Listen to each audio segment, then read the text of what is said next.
اسلام ہم سے کیا کہتا ہے اور ہمیں زندگی میں کیا کرنا چاہیے؟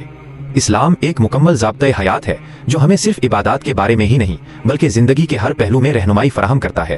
اسلام کا مطلب ہی اللہ کے آگے سر جھکا دینا اور اس کے احکام کو ماننا ہے۔ اسلام کی جڑیں ان بنیادی عقائد میں پیوست ہیں۔ سب سے اہم بات یہ ہے کہ اللہ ایک ہے اور اس کا کوئی شریک نہیں، وہی ہمارا خالق، مالک اور رازق ہے۔ ہمیں صرف اسی کی عبادت کرنی چاہیے اور اسی سے مدد مانگنی چاہیے۔ حضرت محمد صلی اللہ علیہ وسلم اللہ کے آخری پیغمبر ہیں اور ان کی تعلیمات سنت ہمارے لیے دنیا اور آخرت میں کامیابی کا راستہ ہے۔ اس بات پر یقین کہ ایک دن ہم سب کو مر کر اللہ کے سامنے اپنے تمام اعمال کا حساب دینا ہے، یہ عقیدہ ہمیں دنیا میں ذمہ دارانہ زندگی گزارنے کی ترغیب دیتا ہے۔ فرشتوں، آسمانی کتابوں اور تقدیر پر ایمان، زندگی میں کرنے والے اہم کام، زندگی میں کرنے والے اہم کام۔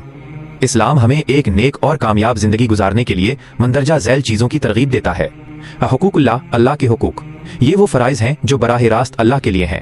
ارکان اسلام پر عمل، شہادت، کلمہ پڑھ کر ایمان لانا، نماز، صلاۃ، دن میں 5 وقت کی نماز پابندی سے ادا کرنا جو اللہ سے ہمارا سب سے بڑا رابطہ ہے، اپنی جمع شدہ دولت کا ایک مقررہ حصہ غریبوں اور ضرورت مندوں کو دینا، یہ دولت کو پاکیزہ بناتا ہے۔ رمضان کے مہینے میں روزے رکھنا جو ہمیں پرہیزگاری اور صبر سکھاتا ہے۔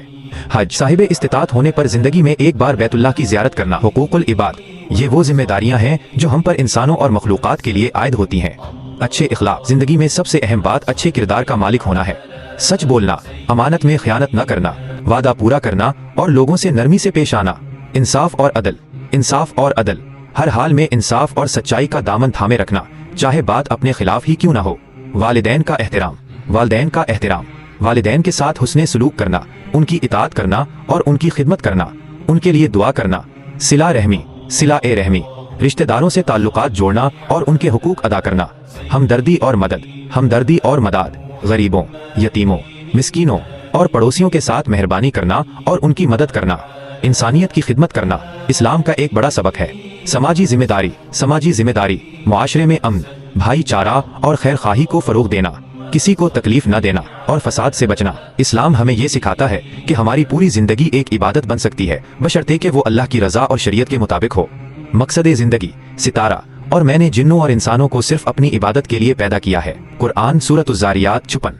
دنیا کی زندگی عارضی ہے، ہمیں اپنی دنیاوی زندگی کو آخرت کی تیاری کے لیے ایک کھیت سمجھنا چاہیے جہاں ہم اچھے عمل کی فصل بوئیں گے۔ اسلام دنیا اور آخرت کے درمیان توازن سکھاتا ہے، نہ تو صرف دنیاوی لذتوں میں کھو جانا ہے اور نہ ہی دنیا کو مکمل طور پر ترک کر دینا ہے۔ محنت سے حلال روزی کمانا بھی عبادت ہے۔ تزکیہ نفس، تزکیہ نفس، اپنے نفس کو پاک کرنا، حسد، غرور، لالچ، غصہ اور برے خیالات سے بچنا اور اپنے دل میں اللہ کا ڈر، تقویض پیدا کرنا۔